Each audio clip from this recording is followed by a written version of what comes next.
le Congo doit changer parce que vous avez un beau pays, un pays très puissant, un pays qui peut jouer un rôle énorme au sein de l'Afrique et du monde.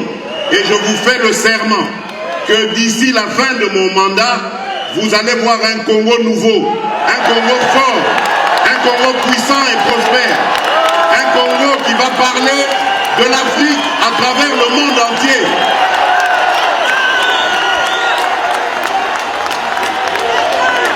Oui, ce Congo-là est possible et je vous promets de vous le donner. Voilà pourquoi je ris souvent.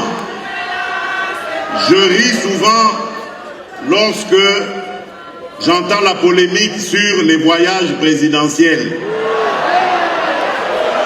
Mais, chers compatriotes, si vous saviez combien de fois j'ai eu envie de rester chez moi à la maison, à côté de ma femme et de mes enfants, les voyages ne sont pas du tout une villégiature. Les voyages ne sont pas du tout une partie de plaisir. Les voyages sont vraiment des épreuves. Parce que partout où je vais, tout le monde veut avoir les nouvelles du Congo, tout le monde veut avoir des informations sur le Congo.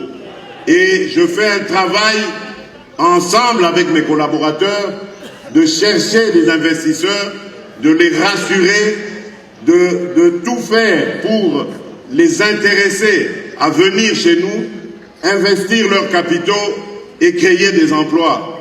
Mais ce n'est pas du tout une villégiature, ce n'est pas du tout des vacances. Et ceux qui polémiquent, à ceux-là je leur dis, on a déjà ramené plus d'1,5 milliard grâce à ces voyages. Des voyages qui n'ont même pas coûté 50 millions de dollars.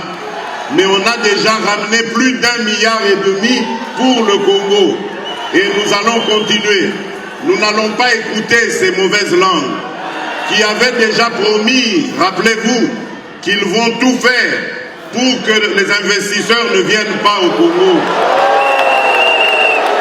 Voilà Bandokio, Bazali Koloka Congo. Biso tokanisi ke baza bandeko, nzokande baza bandoki.